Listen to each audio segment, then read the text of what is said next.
Gente, um estudo aponta que a redução de sódio nos alimentos pode prevenir mais de 200 mortes em 20 anos. A população brasileira consome mais do que o dobro do recomendado pela Organização Mundial de Saúde.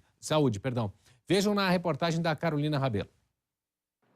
Presente em grande parte dos produtos que estão disponíveis na prateleira do mercado, o sódio é usado para conservar os alimentos. Mas esse queridinho na mesa dos brasilienses muitas vezes pode acabar se tornando um vilão. Normalmente o sódio, ele é essencial para o organismo, para o funcionamento do organismo. Ele faz o controle da quantidade de líquidos dentro do organismo, dentro das células. Se a gente consome em excesso, o sódio ele tende a puxar a água para dentro da célula. Então a gente vai reter mais líquidos. Essa retenção de líquidos, ela pode dar uma sobrecarga do coração, porque o vaso ele aumenta de tamanho, o calibre dele aumenta de tamanho. E com isso a pressão arterial dentro do vaso ela aumenta também, porque para ela passar ela precisa de um pouquinho mais de força. E isso vai fazer com que o coração trabalhe mais. E se engana quem acha que ele está presente somente em alimentos salgados.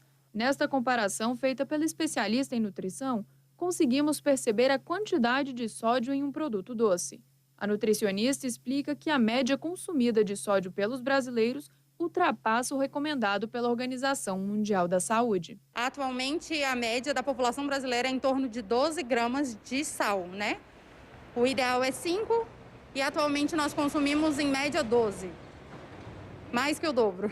Segundo um estudo realizado pela Universidade de São Paulo, a redução no consumo de alimentos industrializados com sódio pode prevenir 2.600 mortes em 20 anos. A pesquisa também mostra que essa redução evitaria mais de 180 mil novos diagnósticos de doenças cardiovasculares relacionadas à hipertensão. Essa redução aí ela é muito benéfica para a saúde da gente, de maneira geral, na população, porque a gente consome muito mais do que o recomendado. E essa sobrecarga, essa quantidade de saudade, excesso de líquido retido, ela pode desencadear várias doenças, que são as doenças de maior causa de morte, que são as doenças crônicas não transmissíveis. Então, reduzindo isso aí, a gente reduz essa incidência dessas doenças e, com toda certeza, reduz a quantidade de risco de morte por conta da alimentação. De maneira geral, isso vem da alimentação, né? Sabendo bem desses riscos, os pais da Stephanie sempre tiveram essa preocupação dentro de casa. Desde criança, ela tem esse cuidado na escolha dos alimentos em que consome. Eu sempre tive isso, de colocar pouco sal, de não ficar com aquele muito sal presente, entendeu? Então, justamente, eu tenho isso desde a minha infância. Mas para quem ainda é apegado à comidinha bem temperada, a especialista em nutrição dá algumas alternativas mais saudáveis. Então, observar todos os alimentos que você for consumir, absolutamente todos. De balinhas, a biscoitos doces, a alimentos salgados, conferir a quantidade de sódio presente ali, porque a gente tem esse consumo excessivo e muitas vezes a gente nem percebe que está consumindo sódio porque está consumindo muito alimento doce. Hoje a gente utiliza, além de receitas, as ervas naturais, né? As ervas secas, as ervas naturais, a gente consegue substituir. Alho, cebola funcionam super bem para substituir a quantidade de sal. Orégano, sálvia, manjericão, são ervas secas que funcionam muito bem para substituir, diminuir a quantidade de sal.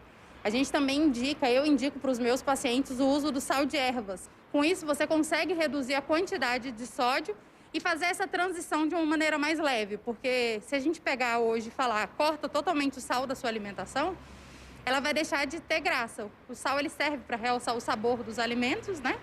Então, tirar ele completamente da alimentação é algo muito difícil. Então, fazendo essa substituição pelo sal de ervas, funciona muito bem, a pessoa consegue reduzir aí a quantidade de sódio da alimentação. Pois é, então tá aí a dica importante, reduzir o sal, reduzir o sódio aí. Inclusive, às vezes a gente não está usando sal exatamente, mas a gente está consumindo produtos que para sua conservação acabam tendo muito sódio. Então, isso é bom cuidar também.